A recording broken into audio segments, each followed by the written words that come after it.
Bonjour à tous les amis, j'espère que vous allez bien. On est au parc de Sarama et il y a tellement de Français qui ont écrit sur les murs hébergement ici. Voilà, en gros c'est une ville où aucun local ne va, il n'y a que des Français qui viennent et donc les prix, on est comme en France. Enfin bref, du coup là par exemple on a payé donc juste un aller-retour de voiture, on a payé 800 bob, soit 100 € et le mec là en gros on a eu une super surprise quand on est revenu. Il nous a dit ouais vous êtes revenu trop tard et nous du coup aussi on voit que vous voulez pas prendre de guide ou que vous essayez de demander les prix à tout le monde dans le village pour avoir le meilleur prix. Donc en gros quand vous dormez chez nous vous passez pas forcément avec nous et donc du coup on a trouvé d'autres pigeons puisque tous les jours il y a en gros un quart de Français qui arrivent et donc on les a juste remplacés.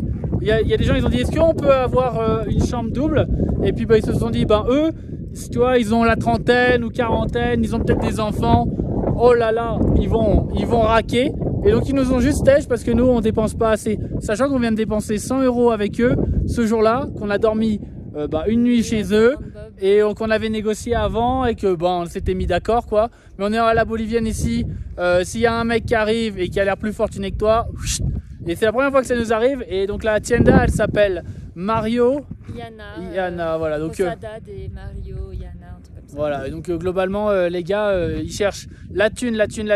Ils ont un prix d'appel avec leur habitation à 50 bob pour 2 personnes qui sont assez petites. En fait c'est incroyable parce qu'en gros dans toute la Bolivie, normalement une habitation c'est 80 bolivianos, 60 dans un vraiment tout petit pueblo. Donc là le fait qu'il soit à 50, c'est du jamais vu. On n'a jamais payé si peu en hôtel. Et maintenant on sait pourquoi. C'est parce que les gens ils voient que l'hôtel il est pas cher, donc ils se disent que forcément du coup les excursions aussi seront pas chères non plus, seront à la même hauteur.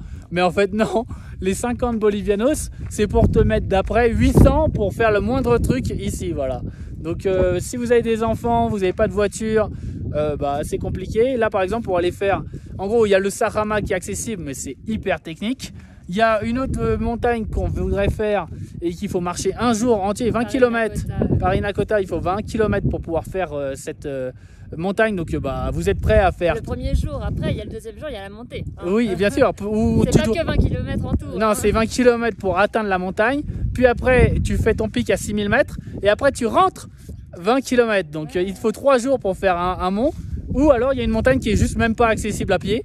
Et voilà, et donc tout est à 800 et encore, nous on a eu à 800 parce que on a négocié, parce que le mec il avait pas de taf le jour même, ouais, donc on lui dit soir, la veille pour le lendemain on lui a dit ouais est-ce que tu étais prêt à nous emmener, et puis quand on a dit ouais c'est un peu cher et tout, on a bien négocié quoi, et on l'a eu à 800.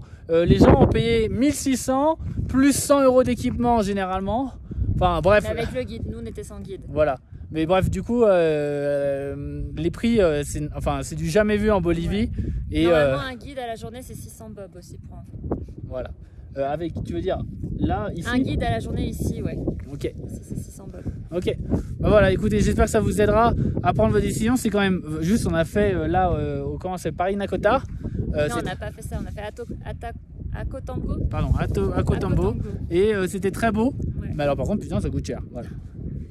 Et on s'est fait mettre dehors quoi, incroyable, parce que on s'est fait mettre dehors, on a bien payé ce qu'on avait demandé, parce qu'on négocie, parce qu'on demande les prix aux autres guides pour dire mais il y a un guide qui me le fait moins cher, donc est-ce que tu t'alignes ou pas, ou je vais le faire avec l'autre. Bon, on est pinailleurs. Ouais, en gros si vous êtes français, vous êtes là pendant 2 semaines et que vous avez du budget, ils vous accueilleront avec grand plaisir. Si vous êtes backpacker et que vous êtes à la fin de votre voyage et que ça commence à faire mal le compte en banque, là ils s'en foutent, voilà.